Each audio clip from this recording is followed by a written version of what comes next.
Halo Urbaners dimanapun kalian berada, sawadikap, semoga semua selalu sehat dan air galon di rumah kalian masih aman. Kali ini lagi-lagi saya akan merangkum film bertema permayatan lagi, dan mungkin ini adalah film permayatan terakhir yang akan saya bahas setelah beberapa waktu yang lalu kita sudah bahas dua film, The Autopsy of Jane Doe dan The Possession of Hannah Grace, di mana kedua film tersebut memiliki ending yang sangat membagongkan dan sangat... sudahlah. Semoga film The Corpse of Anna Fritz ini bisa memuaskan hasrat perfilman duniawi kita, terutama untuk saya pribadi, karena saya butuh ending yang benar-benar mengencerotkan dan tidak menggantung seperti si Johnny. Maka dari itu langsung saja, siapkan handsfree, kencangkan celana dalam, simetriskan posisi rebahan, selamat menonton, dan cekicrot.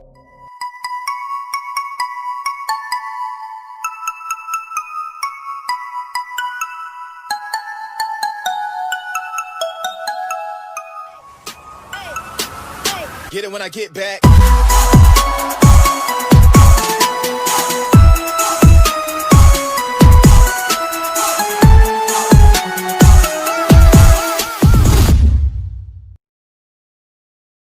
Mallorquín Pau Balaguer, que combina el... Ha sido encontrada sin vida en el baño. Film ini akan menceritakan tentang seorang aktris dunia yang sangat terkenal bernama Anna Fritz yang tewas misterius di kamar mandi saat pesta berlangsung. Scene dimulai dengan narasi dan seorang petugas rumah sakit yang membawa jenazah Anna. Petugas itu bernama Pau. Ini dia. Si Pau ini pun secara sengaja memotret wajah Anna dan mengirimkan foto tersebut kepada teman-teman dekatnya. Kedua temannya, Ivan dan Javi, tertarik untuk melihat jenazah Anna. ¿Qué China? Las dos. Las chinas son planas. Dan dari sinilah semua malapetaka dimulai. Sekedar catatan bahwa sosok Anna Fritz dalam film ini diceritakan sebagai aktris yang sangat terkenal dan sangat diidolakan, sehingga kesempatan langka untuk melihat Anna Fritz secara langsung tidak disia-siakan oleh Ivan dan Javi walaupun dia sudah jadi mayat. Pau pun diajak minum amer dulu oleh Ivan dan Javi agar mentalnya menjadi lebih berani, karena Pau ternyata sedikit ketakutan dengan resiko kehilangan pekerjaannya karena membawa Ivan dan Javi ke tempat kerja.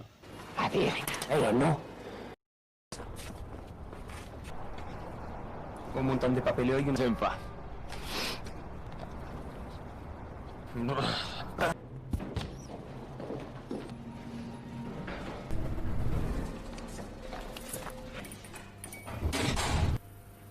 Masuklah mereka ke ruang mayat.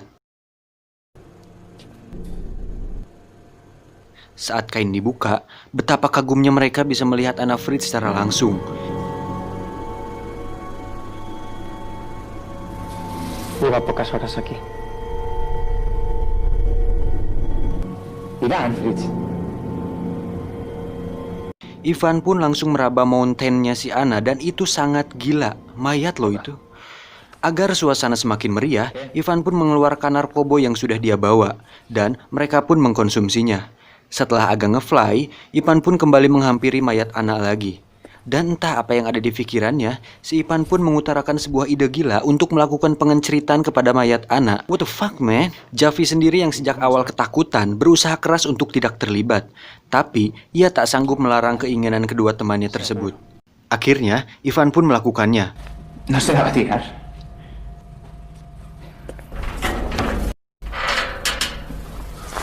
La madre que lo parió. Setelah selesai, sekarang giliran si Pau. Namun hal mengejutkan terjadi. Tak disangka, ternyata Anna Fritz hanya mati suri dan dia hidup lagi. Tapi, ia tak bisa berkata apa-apa, tubuhnya pun masih kaku. Mengetahui itu, Pau kaget bukan main. Ivan berencana membunuh Anna agar perbuatan bejat mereka tak pernah terungkap. Rencana itu pun mendapat pertentangan yang keras dari Javi. Saat Javi akan membawa mayat Anna keluar untuk mendapatkan pertolongan, Ivan langsung menghalanginya. Terjadilah perkelahian antara Ivan dan Javi yang berakhir dengan tewasnya Javi. Dari sini, semuanya menjadi tambah kacau. Hal tersebut membuat Pau dan Ivan semakin dibuat kalap. Mereka harus mengurus jenazah Javi sekaligus mencari cara terbaik untuk melenyapkan Anna Fritz. Ivan lalu menyuruh Pau untuk mengikat tangan dan kaki si Anna yang sudah mulai bisa bergerak. Kemudian, dia sendiri memutuskan mencari tempat sampah di luar untuk membawa mayat si Javi keluar dari sana. Sementara itu, Pau sedang membersihkan darah Javi yang berceceran di ruangan lain. Anna pun mengambil kesempatan itu untuk kabur dari sana. Dengan tubuh yang masih leles, dia pun pelan-pelan mengesot-ngesotkan badannya, maksudnya mengesot-ngesotkan badannya menuju ke sebuah lift. Ivan yang sudah kembali ke ruang jenazah langsung mencari Anna setelah menyadari Anna sudah hilang dari sana. Saat sudah sampai di lift dan pintu mulai tertutup, tiba-tiba Ivan muncul dan menyeret Anna kembali ke ruang jenazah.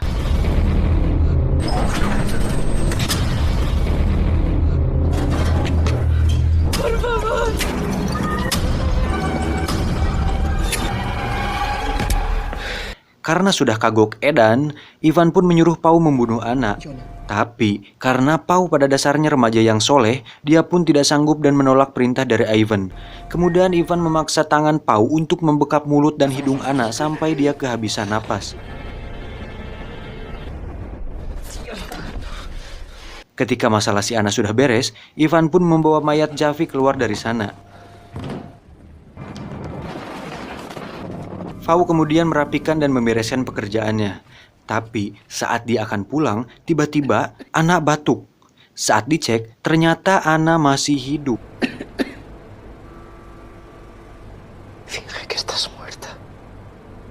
Di saat bersamaan, terdengar suara Ivan membuka pintu. Pau langsung menutup kembali kain mayat Anna agar tidak diketahui oleh Ivan. Mereka pun pulang. Saat sudah beberapa meter dari ruang jenazah, Ivan pun baru menyadari bahwa kartu member Alfamart-nya tertinggal di ruang mayat. Mengetahui hal tersebut, Pau berusaha mencegahnya, namun Ivan tetap kekeh. Iván, da igual, ya la cogeré yo mañana. Y una mierda. Saat masuk, betapa kagetnya Ivan melihat Anna yang sedang memakai baju dan sedang berdiri. Ivan yang menyadari bahwa Anna ternyata pura-pura mati dan Pau menyembunyikan hal tersebut dari dia, Ivan langsung menghajar Pau. Tak diduga, Anna langsung menikam leher Ivan dari belakang menggunakan gunting. Ivan seketika tewas. Dan Pau, dia pun ditusuk juga, lalu tewas juga.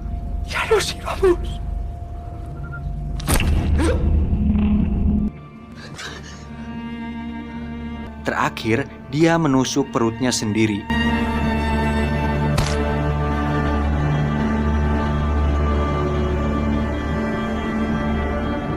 Dan tamat. Ending yang sangat amat membagongkan.